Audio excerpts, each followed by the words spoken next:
नमस्कार, मैं हूं प्रवीण दुबे। घड़ी की सुई जितनी तेजी से वक्त में बदलाव नहीं कर रही, उससे कहीं अधिक तेजी से एमपी का सियासी घटनाक्रम बदल रहा है। ग्रेट पॉलिटिकल ड्रामा पूरे शबाब पर है। बीते कई दिनों से बीजेपी और कांग्रेस की सरकार बचाने और गिराने की कोशिश उस रंग में आने लगी है जो रंग एमपी की सियासत में कभी था ही नहीं। कांग्रेस के महाराज ज्योतिरादित्य सिंधिया अब भाजपा के श्रीमंत होकर भोपाल आए। उनके शानदार स्वागत की जमावट भाजपा ने की। उसी दौरान राहुल गांधी का आरोपों में मिश्रित लेकिन भावनाओं को लिए हुए एक बयान आया। दूसरी तरफ सियासी उठापटक भोपाल से लेकर बेंगलुरु तक चरम पर है।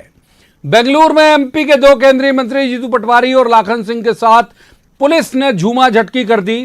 फौरन एमपी भाजपा के वरिष्ठ नेता दिग्विजय सिंह, वरिष्ठ वकील विवेक तन्खा और पब्लिसिटी मिनिस्टर पीसी शर्मा के अलावा जो फाइनेंस मिनिस्टर तरुण भानोत, वो भी आए मीडिया के सामने और आरोप लगाया कि कर्नाटक में पुलिस ने एमपी के विधायकों को बंधक बनाया और हम इस मामले में कोर्ट जाने का विचार कर रहे हैं। भाजपा खेमे से कई महीनों से सक्रिय नरोत्तम मिश्रा ने एक नई मांग कर दी कि सरकार अल्पमत में है और बजट सत्र की अगुवाई करने का अधिकार खो चुकी है, लिहाजा बजट सत्र से पहले फ्लोर टेस्ट कराया जाना चाहिए।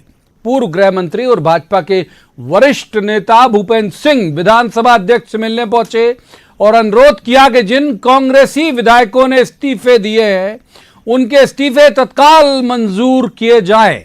कुल मिलाकर सत्ता का ये संघर्ष अब पूरे उफान पर है और जनता लोकतंत्र के इस सबसे बड़े तमाशे को देखकर अपना सिर ढूंढ रही है कि किन लोगों को और किन उम्मीदों के साथ उसने चुनकर सदन में भेजा था और वे वहां पहुंचकर कर क्या रहे हैं। सारे मसलों से जुड़े सवाल करेंगे आज और कहेंगे कि जवाब तो देना होगा, लेकिन पहले आपको दिखाते हैं एक रिपोर्ट। देखिए। हम शर्मिंदा है, तेरे कातिल जिंदा है। रानी हम शर्मिंदा है, तेरे कातिल जिंदा है। एमपी की बहुत रफ्तार से बदल रही राजनीति में आज के दिन की 3 बड़ी राजनीतिक तस्वीरें। सिंधिया समर्थक 19 विधायकों के बाद 3 और विधायकों के इस्तीफे। इन विधायकों के इस्तीफे लेकर बीजेपी नेता भूपेंद्र सिंह विधानसभा अध्यक्ष के पास पहुंचे, अनुरोध किया कि इन्हें मंजूर किया जाए। न्यूज 18 पर नरोत्तम मिश्रा का बड़ा बयान, 16 मार्च से पहले हो फ्लोर टेस्ट। आज भी कह रहा हूं, नियम प्रक्रियाओं के तहत अध्यक्ष बंधा हुआ है और उन नियम प्रक्रियाओं का पालन करना अध्यक्ष का कर्तव्य है।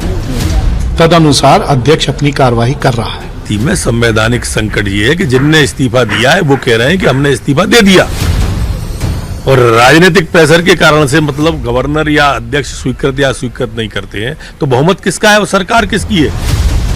अगर इसलिए हमारी मान्यता है कि फ्लोर टेस्ट पहले हो, जिसकी सरकार हो उसका अभिभाषण हो। पार्टी दांव पर लगाकर मुकाम तक पहुंचे राजा और महाराजा की ये 2 तस्वीरें भी आज की ही हैं। बीजेपी मुख्यालय पहुंचने से पहले राज्यसभा उम्मीदवार बन चुके सिंधिया और इधर दोबारा राज्यसभा जाने की दिग्विजय की ख्वाहिश भी पूरी। कमलनाथ जी ने उनको फोन लगाया, स्विच ऑफ, और मालूम पड़ता है कि साथ वो भारतीय जनता पार्टी में जा रहे हैं। जिस भारतीय जनता पार्टी उनके खिलाफ चुनाव उन्हें हराकर एक उनके साधारण कार्यकर्ता जिताया, वे भारतीय जनता पार्टी के प्रिय हो गए। और आज के बदले राजनीतिक घटनाक्रम में क्लाइमैक्स की तरह बेंगलुरु से आई ये तस्वीरें। कमलनाथ सरकार के मंत्री जीतू पटवारी की कर्नाटक पुलिस के साथ झूमा झटकी और गिरफ्तारी की तस्वीरें, जिसे कांग्रेस ने किसी मौके की तरह लपक लिया। अल्टीमेटली अगर स्थिति उस स्तर तक पहुंचती है, हो सकता है हम लोग को कोर्ट जाना पड़े, कुछ नहीं तो इन लोगों को छुड़वाने के लिए जाना पड़ेगा, क्योंकि आप किसी को इस देश में बंधक नहीं बना सकते और एमएलए और एमपी को बनाना तो और घोर अपराध है। शाम ढलते तक ज्योतिरादित्य सिंधिया के कांग्रेस छोड़ने पर राहुल गांधी का भी बयान आ ही गया। ज्योतिरादित्य सिंधिया जी को अपने पॉलिटिकल भविष्य का डर लगा और जो उनकी विचारधारा थी उन्होंने उसको अपनी जेब में रख दिया और आरएसएस के साथ चले।